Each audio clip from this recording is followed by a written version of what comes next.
नमस्कार, हमारे digital platform पर आपका स्वागत है। दुनिया की राजनीति में जियोपॉलिटिक्स में इस वक्त सुरक्षा के हालात लगातार बदल रहे हैं। हाल ही में रूस और नेटो के बीच जो टेंशन है वो काफ़ी ज़्यादा इंक्रीज हो गई है। इसमें कई ऐसे इवेंट्स सामने आए हैं जो पूरी सिचुएशन को काफ़ी कॉम्प्लिकेट करते हैं। रूस में बड़े धमाके हुए हैं, पोलैंड में नेटो के युद्धाभ्यास हुए हैं और डेनमार्क में ड्रोन की घुसपैठ और अमेरिका में सैकड़ों जर्नल्स की बैठक हुई है। इन सभी इवेंट्स का असर सीधे यूरोप और जो ग्लोबल सिक्योरिटी है उस पर पड़ रहा है। इस वीडियो में हम जानेंगे कि इस वक्त क्या हो रहा है और इसका क्या इम्पैक्ट है। सबसे पहले बात करेंगे रूस में हुए धमाकों की। मॉस्को से लगभग 1000 किलोमीटर दूर एक मालगाड़ी और ट्रक के टकराने से जबरदस्त विस्फोट हुआ। अभी ये साफ नहीं है कि ये हादसा था या किसी प्लान के तहत ये किया गया हमला था। रूस की एजेंसियां ये जांच कर रही हैं, लेकिन ये जो इवेंट हुआ है, ये जो इंसिडेंट हुआ है, रूस की सुरक्षा व्यवस्था और वहाँ की मौजूदा हालात जो है उस पर सवाल खड़ा करता है। रूस की इसी गतिविधि के बीच पोलैंड में नेटो ने एक बड़ा युद्धाभ्यास किया है। पोलैंड की सरकार ने अपने पूर्वी बॉर्डर पर सुरक्षा बढ़ा दी है और ड्रोन है उससे निगरानी का सिस्टम तैनात कर दिया है। इस युद्धाभ्यास में नेटो के कई देशों ने हिस्सा लिया है। पोलैंड ने आम नागरिकों को भी मिलिट्री ट्रेनिंग देना शुरू कर दिया है। 2022 में लगभग 16,000 लोगों ने ट्रेनिंग ली थी, लेकिन 2025 में ये संख्या जो है, ये नंबर है, ये 40,000 से ज़्यादा हो सकता है। यहाँ आम लोग, चाहे वो किसी सॉफ्टवेयर कंपनी में काम करते हो, फैक्ट्री में सुपरवाइजर हो या फिर ऑफिस एडमिनिस्ट्रेटर हो, सभी प्रशिक्षण ले रहे हैं ताकि जरूरत पड़ने पर अपने देश की सुरक्षा कर सकें। इसी दौरान डेनमार्क में रूस के ड्रोन घुसपैठ की खबरें भी सामने आई है। इसके बाद वहाँ पे रेड अलर्ट जारी कर दिया गया है। 2 एयरपोर्ट बंद कर दिए गए हैं और कई मिलिट्री बेस भी काफ़ी ज़्यादा एक्टिव हो गए हैं। डेनमार्क के प्रधानमंत्री ने ये कहा है कि वो लगातार यूरोप में कई नेताओं और नेटो के साथ संपर्क में है ताकि स्पेस की सुरक्षा सुनिश्चित की जा सके। उन्होंने ये साफ किया है कि नॉर्वे, पोलैंड और रोमानिया के बाद अब उनका देश भी संभावित खतरे में है। इसका मतलब ये है कि रूस पूर्वी यूरोप पे दबाव बनाना चाहता है। पोलैंड और डेनमार्क की घटनाओं के बाद नेटो के अंदर आर्टिकल 4 और आर्टिकल 5 की बातें भी हो रही हैं।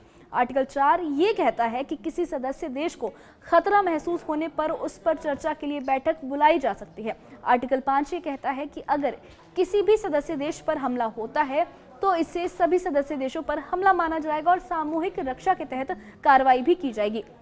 एक्सपर्ट्स के मुताबिक नेटो ने पिछले महीने पोलैंड और एस्टोनिया में हुए एयर स्पेस उल्लंघनों के बाद नए ऑपरेशन ईस्टर्न सेंट्री शुरू किए हैं। इसका मकसद जो है वो ईस्टर्न सेंट्री एयर स्पेस की निगरानी और सुरक्षा को ज़्यादा मजबूत करना है। नेटो ने ये साफ कर दिया है कि ऐसे उल्लंघनों को बर्दाश्त नहीं किया जाएगा। इस बीच अमेरिका ने भी कदम उठाए हैं। डोनाल्ड ट्रंप के ऑर्डर्स पर अमेरिका ने सैकड़ों जनरल्स और कमांडर्स को वर्जीनिया में बुलाया। ये कदम काफ़ी असामान्य माना जा रहा है क्योंकि पिछले 30 सालों में इतनी बड़ी मीटिंग पहली बार हो रही है।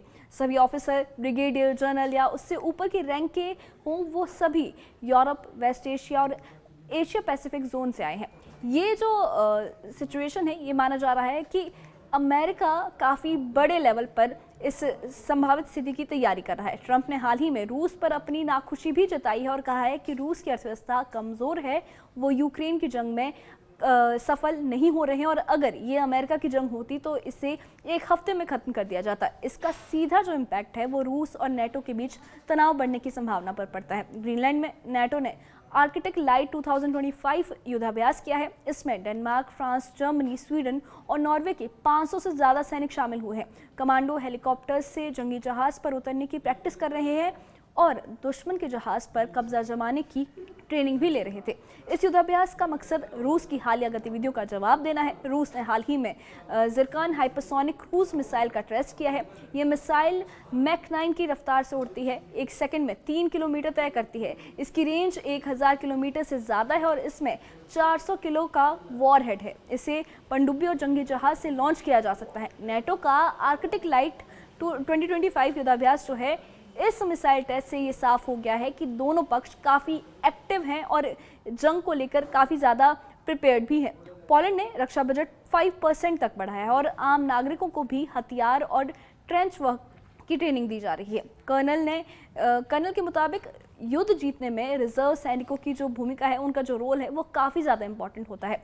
बाल्कटिक देश और नेटो की हर पावर इस तैयारी को काफ़ी गंभीरता से देख रही है। यूक्रेन के हालात भी इस पूरी सिचुएशन से जुड़े हुए हैं। रूस ने यूक्रेन पर हमले तेज़ कर दिए हैं और ये दावा किया जा रहा है कि उसने 142 ठिकानों को तबाह भी कर दिया है, जिनमें ड्रोन लॉन्चिंग बेस भी शामिल है। वहीं ट्रंप ने यूक्रेन को सपोर्ट किया है और कहा है कि जेलेंस्की जीत सकते हैं और खोए हुए इलाके वापस भी ले सकते हैं।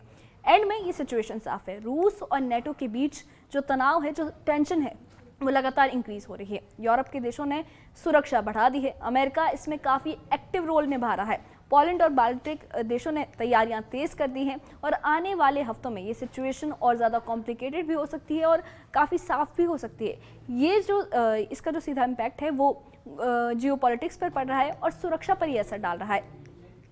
इस बारे में आप क्या कहेंगे, हमें कमेंट बॉक्स में अपनी राय ज़रूर बताइए और इससे जुड़े अपडेट्स के लिए और ऐसी ही खबरों के लिए हमारे चैनल के साथ बने रहिए।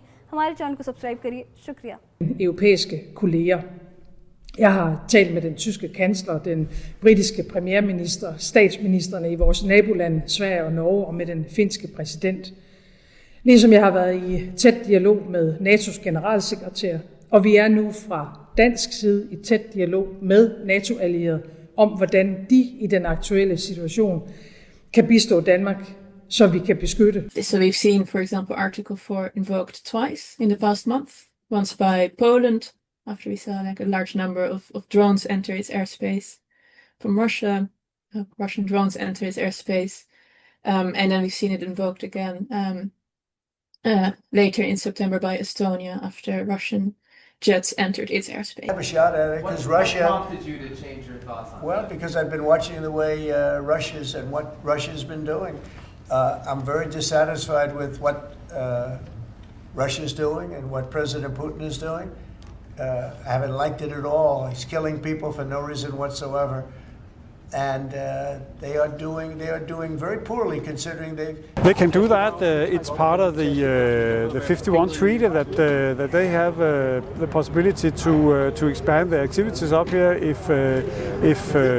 if they want to or need to, and I don't think that would be a problem. You know, they're quite flexible. Was that we saw in the case of the Polish incursions, saw NATO launch a new operation called Eastern Sentry, which is to kind of police the airspace along kind of the NATO eastern flank, more proactively become more involved in the region, among some other next steps.